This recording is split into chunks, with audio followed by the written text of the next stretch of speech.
يا وزير التعليم، احنا مفلسين ويا دوبك العام الدراسي يجي بنكملها بالستر والصحة، وأولياء الأمور يحمدوا ويشكروا ربنا إن هم ما زالوا عايشين، فهم مش ناقصين افتكاسات جديدة. يعني كل مدرسة تعمل زي مدرسي، وكل فصل يعمل زي مدرسي، وكل دكة تعمل زي مدرسي. حرام حرام، كفاية كاهل أولياء الأمور أثقل كثيرا، خلاص مفيش. فهم بياخدوا هدنة في الأجازة الصيفية.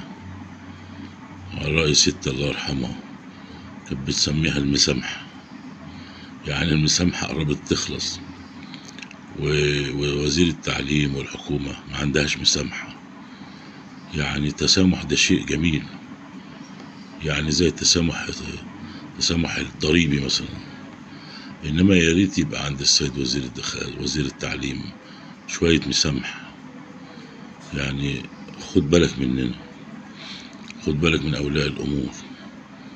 أنا جد وبشوف يعني أحفادي، وبشوف أبائهم وأمهاتهم اللي هم أولادي، يعني بيعانوا معاناة كبرى من المصروفات والإقساط والحركات والدروس والمراكز، حاجات كتير أوي. يعني ما نقعدش بقى نفتكس، احنا نقترح اقتراحات كده رشيدة.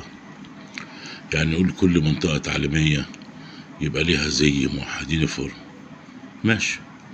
نكتب على صدر الطفل أو التلميذ إن هو منطقة تعليمية مثلا غرب شرق فوق تحت، ماشي. يبقى يعني وسيلة تعريف بإن ده البادج ده بتاع ابتدائي، بادج يبقى بتاع إعدادي، بادج بتاع ثانوي، وإزاي زي ما هو. يعني نخلي الموضوع على مستوى البادج، نعمل بادج، إنما ننشئ ملابس جديدة لا. فبالله عليك يعني لا تثقل علينا أكثر من هذا.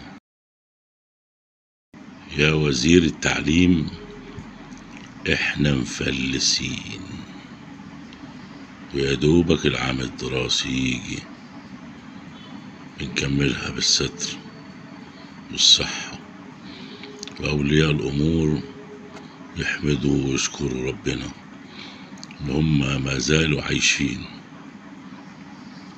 فهم مش ناقصين افتكاسات جديدة. يعني كل مدرسة تعمل زي مدرسي، وكل فصل يعمل زي مدرسي، وكل دكة تعمل زي مدرسي. حرام، كفاية كاهل أولياء الأمور أثقل كثيرا، خلاص مفيش. فهم بياخدوا هدنة في الأجازة الصيفية. على رأي ست الله يرحمها كانت بتسميها المسامحة، يعني المسامحة قربت تخلص، ووزير التعليم والحكومة ما عندهاش مسامحة. يعني التسامح ده شيء جميل، يعني زي التسامح الضريبي مثلا، إنما يا ريت يبقى عند السيد وزير التعليم شوية مسامحة. يعني خد بالك مننا، خد بالك من أولياء الأمور.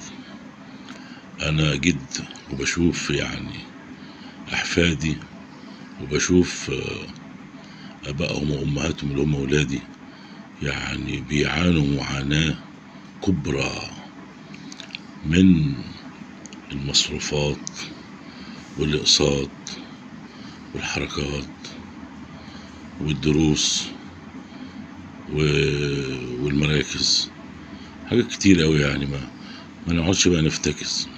احنا نقترح اقتراحات كده رشيدة، يعني نقول كل منطقة تعليمية يبقى ليها زي موحد يونيفورم، ماشي.